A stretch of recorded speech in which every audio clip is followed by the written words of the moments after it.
We are going to learn how to do the Tunisian Crochet Simple Stitch.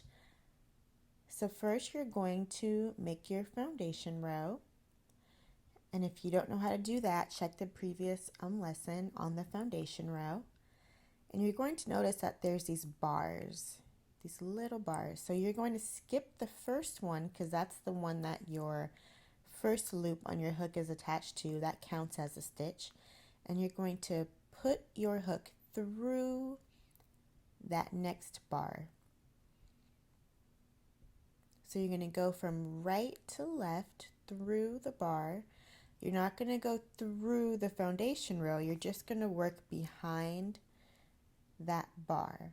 And you're going to keep the loop on your hook.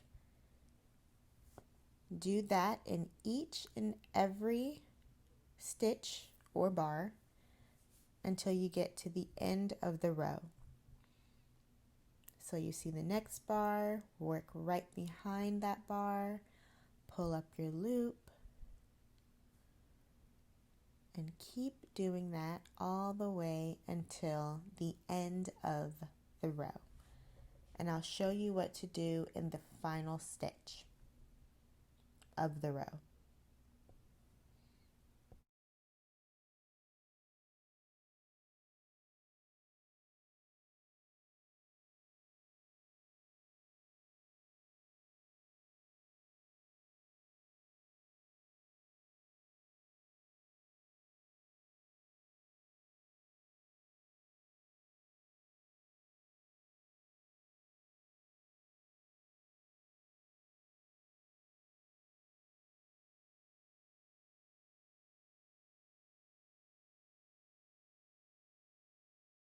We are approaching the end, so work behind that vertical bar, yarn over, pull up your loop, and now you're going to insert your hook under the last vertical bar and the bar that lies directly behind it. So you're going to have two bars on your hook. So always make sure you have two right there. Yarn over and pull up your loop. Now let's count our stitches. Just count the loops on your hook, and that's how you count the stitches. 1, 2, 3, 4, 5, 6, 7, 8, 9, 10, 11, 12, 13. Great, just like our initial chain. So yarn over, pull through 1, and then yarn over, pull through 2 loops, yarn over, pull through 2 loops, all the way until you have 1 loop on your hook. And that's how you'll always work your return pass. First chain 1 or yarn over, pull through 1, and then yarn over, pull through 2, all the way until you have 1 loop left. And then you've completed your first row of the Tunisian Simple Stitch. Let's do our second row together. Make sure to skip that first vertical bar because that's attached to our first stitch, which is already the loop on the hook. So go to the second bar, yarn over, pull up a loop, go behind, yarn over, pull up a loop. Do that all the way until the end of the row. And I will show you again how to work that last stitch. So keep going behind the bar, yarning over, pulling up a loop. If you're getting a lot of loops on your hook, feel free to push them kind of back so you can have more space for more loops. That's why you need a longer hook for Tunisian, because you need it for all of those loops. We're at the end now, so find your last vertical bar and the bar directly behind it. You'll have 2 loops on your hook. Make sure you always have 2. Yarn over. Now chain 1 or yarn over, pull through 1. And like we always have done, keep going. Yarn over, pull through 2. Yarn over, pull through 2 all the way until you have 1 loop on your hook, and then we will have completed our second row. So remember, one row consists of the forward and the return pass.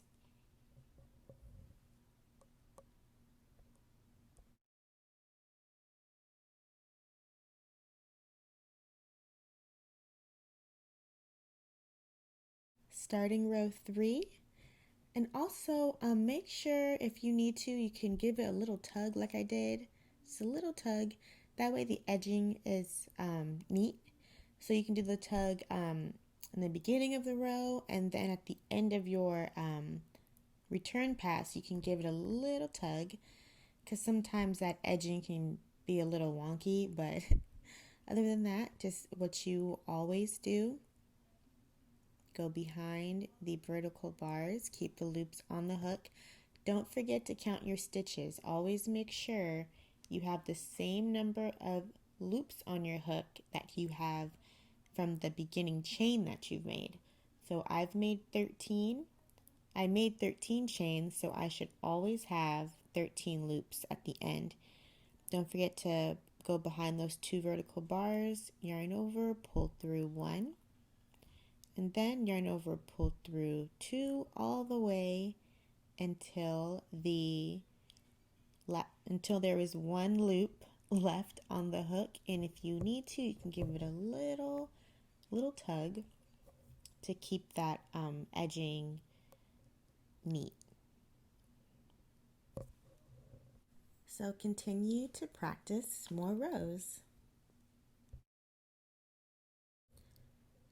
So as you'll see, as your project grows, when you work in that last bar and the bar behind it, it makes this really pretty border at the edge.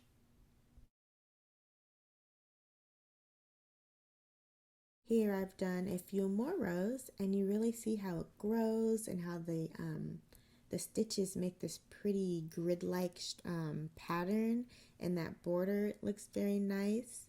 So let me show you how to count. You just count the bars that you see. 1, 2, 3, 4, 5, 6, 7, 8, 9, 10. I've done 10 rows. And now we are going to close up that final row. So you're going to insert your hook like you've been doing, yarning over, but now we're going to do a slip stitch. And this fills in that gap. So insert your hook, yarn over, slip stitch. This is called binding off. And there's different ways to do it, but this is the most popular way. So insert your hook, yarn over, and then slip stitch. So do that all the way across your work. Insert your hook, yarn over, do a slip stitch. Also, make sure you pay attention to the pattern, because some patterns don't count the foundation row as a row. It's just a separate foundation row, and then the next row will be row 1. But some patterns include the foundation row as row 1. So just make sure you read how the designer designed their pattern, so you always have the correct number of rows. Okay, we are almost at the end of our row of binding off.